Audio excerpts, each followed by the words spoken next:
Hey guys, welcome back to my channel. On this channel, we talk all things real estate, property management, and mom life to keep you encouraged, inspired, and informed. So, without further ado, let's go.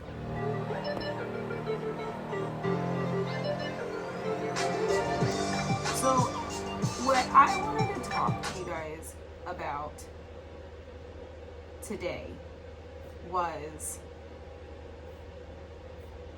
how to collect rent owed after property acquisition, right?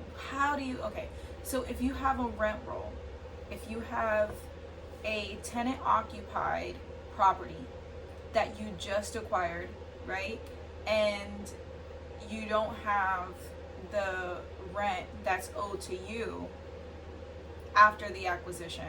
If this tenant is building a balance, this is what I want to talk to you guys about today. And I wanted to kind of shine a light on some of the things that we can do, because in this kind of situation it can be a little difficult navigating it and keeping costs down, right? So I think that's the overall purpose. And I have to say, I worked for a private investor and managed his portfolio. And in this, the team and I noticed that there were a lot of dues following the acquisition. Something wasn't transferred. Either the owner didn't transfer the funds, or the property management didn't transfer the funds. I had a tenant call me and tell me, this man came to my door, the previous owner, he came to my door and he said, I've sold the building, I need to collect rent from you. Why? Why would he need to collect rent? Do you get what I'm saying? I sold the building, I need to collect rent from you. One, it's not his rightful money anymore. He shouldn't have been actively collecting. And two, we never received the money. So now this tenant is illegal and she doesn't know what to do, because she's like, this man came to my house and he was going to everyone's house and to everyone's apartment, and he took the money for the rent. I paid it to him. You guys need to consult with him about this money. And then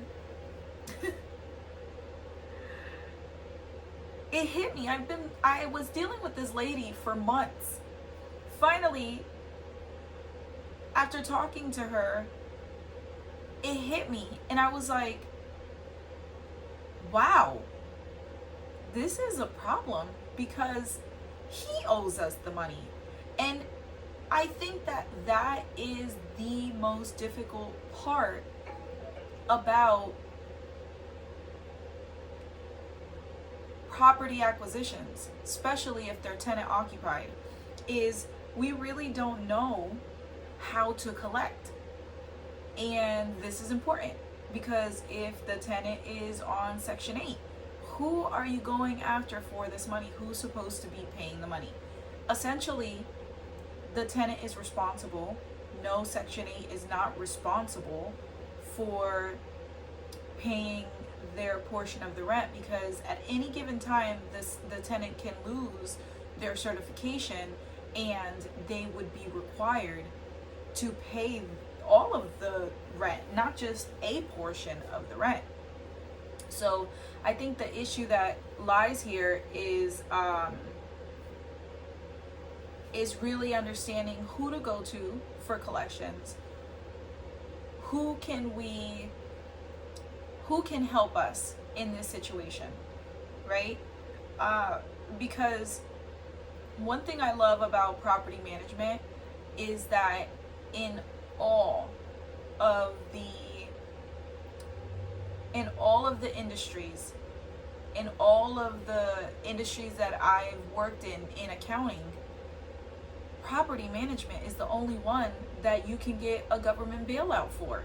Property management is the only one you can get Section 8 for, and you can have someone else paying the bill. ERAP, you'd be surprised, right? Because people think that ERAP is over, and ERAP is not over. We're in 2024, right? What is this? February of 2024, end of February of 2024, and ERAP is still paying out, okay?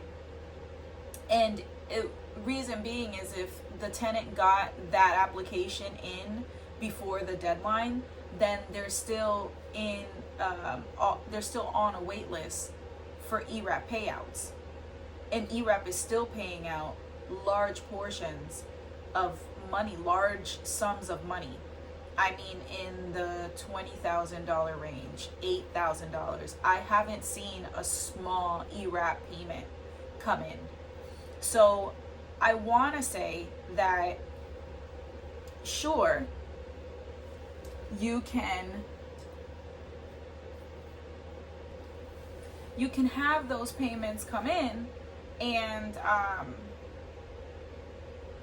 record them, collect that way. But if you're not able to do that, then what you definitely want to do is you want to communicate with the previous owner.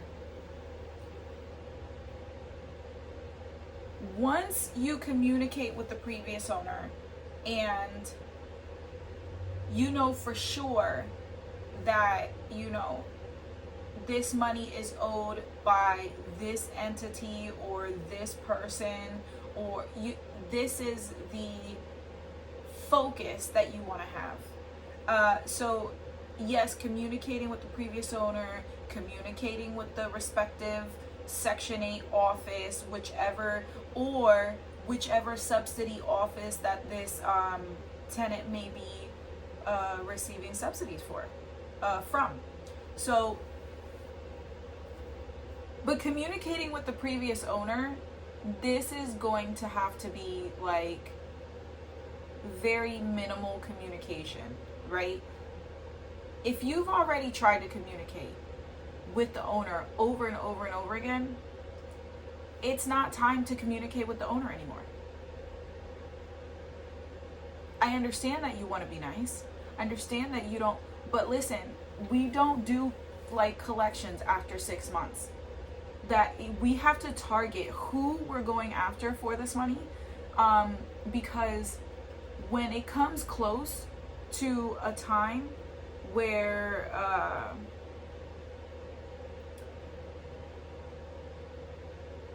you may not be able to collect money from escrow, you don't want to meet that deadline, right? And escrow is kept for a year. After the year, the escrow is released. You want to make sure that you are going after, because listen, one thing that the previous the private investor that I worked for used to say is somebody has to pay for it. Literally, in payment, someone needs to pay for it. And I remember hearing that, and I was like, oh my gosh, that's so harsh. But listen, the Bible says that it is evil not to collect. Do not fall into that trap. Do not believe that you're just being, you know, a good old person, a good Samaritan, a good Christian, and because you're not collecting. That's not what the Bible says. The Bible says it's evil not to collect. So make sure you're going after your money. Make sure because how are you going to pay the bills? Do you get what I'm saying? You need money coming in so that you can keep a healthy cycle. You know, if you don't have the money coming in, but you have the money going out, this is going to stop your momentum. You want to continue. It's a cycle, okay? And God is all about healthy, continuous cycles. He is the beginning and the end. He's forever. Like, he's a constant, right? And he's always going. So what I want to tell you is, yes, we are communicating with the previous owner, but we're also making sure that we keep it to a minimum too. What is your deadline? Nothing, first of all, I have to say this, right? If you are in a situation where, you know, if you're in a situation where you have receivables past due longer than 2 months, you're not going to be able to get a line of borrowing, because your receivables has to be within a 2-month period for the bank to consider it an asset. Any time that your receivables goes over 60 days, that starts to become what the bank categorizes as uncollectible money. Although we know, if you've been in business for some time, we know that after 60 days, the money is still collectible, but the bank does not, the bank has guidelines. So if you are gaining more momentum in your past due than in your current, that's not good. And then you're going to have issues. What happens when you have $3 million in the hole and all you're making and all you're bringing in is $3 million a month? You don't have a leg to stand on. You don't. Because that, it cancels each other out, right? A positive and a negative. So the next thing I wanted to talk about was following up with a phone call. You can follow up with a phone call. It is possible. I don't prefer it. I have to tell you guys, you want to keep phone calls at a minimum, okay? There could be something said in a phone call that you won't be able to record. But I will say this, there can be something said in a phone call that the person isn't able to say in an email. Okay, so take that into consideration, right? But a lot of your correspondence with the property, the previous owner, is going to need to be recorded, okay? So follow up with a phone call, but really keep it at a minimum. Also, think of how much you are going to be putting an emphasis on the workload as opposed to on collecting the money, right? So is it worth it? Can you forgive it? Can you write it off to bad debt? Also, if this is a tenant occupied property, it's not going to be so easy to go and write something off to bad debt, right? But it's a consideration. It's something you can do, you know? We can't rule out everything just because, I don't think that is the best thing to do. I mean, really finding out who is responsible for paying you the money is absolutely, ultimately key. And the tenant isn't always the one who owes the money in a property acquisition. So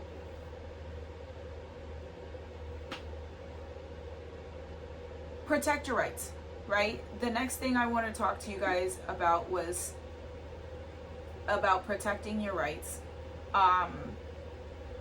And in this situation, the way that you want to protect your rights is you want to seek legal counsel. Okay, so remember what I said. We want to keep it at a minimum, right? There was a previous property management group that I had a really great relationship with. I was able to get a lot of my questions answered, and I loved it. I loved talking to the ladies over at the other management group. They gave me a lot of insight. They taught me a couple of things that I didn't know about New York City, and I really, really enjoyed our conversations. We had really it wasn't like, you know, we were, it wasn't like, you know, we were besties and going out to tea, coffee, and a glass of wine. We weren't doing all of that. But what we were doing was, if I emailed one of the ladies over at the previous property management group, they were really, really polite. I had one who was not polite, and those, you listen, charge it to the game, let it go. It doesn't matter. Who cares? Who cares? Because you know that ultimately you're getting what you want. Oh, brush it under the rug. This is not somebody that you have to deal with all the time. This is someone that you're dealing with on a case-by-case basis. So if they're rude to you, brush it under the rug. A soft answer turns away wrath, the Bible says. So we want to make sure that we're always getting what we want. But in the case that you have to seek legal counsel, I would definitely say write a letter and then send it to your lawyer's office. That's it. Write a letter summing up the money owed, send it to your lawyer's office. You don't have to do anything more. It's very cut dry, like it's a 1-2 step. Write the letter to your esquire, send it over to them, and then let them deal with it. Let them deal with the demand, but also it's documented for the escrow. And we always, okay, if you go into a sale and one party puts, let's say $500,000, depending on the price of the property, because taxes can skyrocket for the larger the property is, for the more expensive the property is, for wherever the property may be in whichever area. Then if the property is assessed at a higher value, your taxes will be higher, right? So all of these things they're taken into account when escrow is put up. So when two parties come to the table and say, when the seller and the buyer come to the table and they're selling a property, let's say they put $1 million in escrow. Well, all of the money that other property management group owes you, if you're paying for it and they should have been paying for it, then take it out of the escrow. That's what the escrow is there for. It's there to protect you. So all is not lost. If you can't communicate with them for them to send you the money, if all of these things, it's okay. It's okay. You're going to be okay. Escrow is there for your cushion. Okay? Now, it's always great to have mediation, right? It's always great to have a buffer, right? If you manage a tenant occupied property, you have to take yourself completely out of this equation, and you have to act as the property management group. Simple as that. It's not about lying, and it's not about being deceiving. It's about having discretion. And guys, the Bible goes on and on about discretion. Discretion is key, right? You don't tell the right hand what the left hand is doing. You don't tell the left hand what the right hand is doing. You keep it to yourself. Keep it close to the chest. Protect yourself. Make sure that you're doing everything that legally is required, but also make sure that you are doing everything to collect. Remember, the person who doesn't collect is evil. It's Bible. So this is what we're going to do to make sure that we stay on top of this situation. Okay? Now, consider other options. A payment plan, you can go into a payment plan with the previous owner. Okay, getting those payments in, which most of the time, if they're managed by a property management group, they're going to send you over payments, which is considerably important. And you know what I would say with collections? I am a payment plan type of girl. I love payment plans because you have to, collections is a psychological game. You have to consider the options for collecting the money. That's all you're really after, right? And if they're having a hard time making the payment out, which they shouldn't be, right? We get it. Right is right, wrong is wrong, but collecting the money is key. I like to think about it like, because we're thinking of the psychology of collection. What you're trying to do essentially is convince the person to give you the money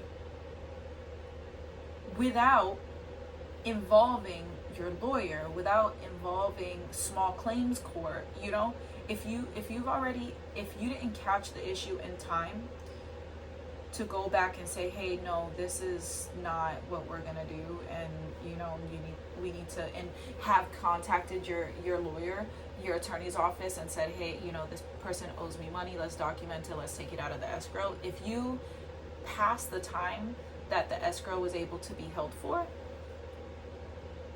I would consider a payment plan. If it drags out a little too long, then yeah, small claims court is important.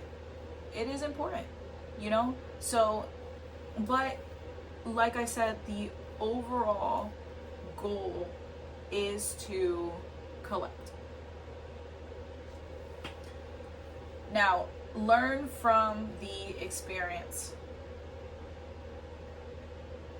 You definitely want to level up from this experience. Go to the next experience and say, you know what? I want to make sure that I don't go through this again, because after acquisitions, guys, I've seen past due receivables age for a year, 6 months. If you're not going after the right entity, and remember, an entity is a person. The government considers businesses and institutions people under the letter of the law. So if you're not going after the correct entity, you will continue to age in your receivables, and this is not what we want to do. It's not fun for business, and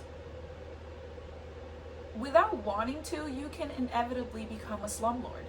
Because if you don't have the money coming in, how are you going to fix things that are happening with the tenant-occupied units?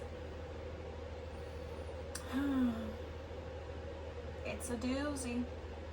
So, stay encouraged, guys. Stay inspired and stay informed. I think that what we can do from this situation is just learn and just make sure that it doesn't happen to us again, or it doesn't happen to us from the beginning. Till next time, guys.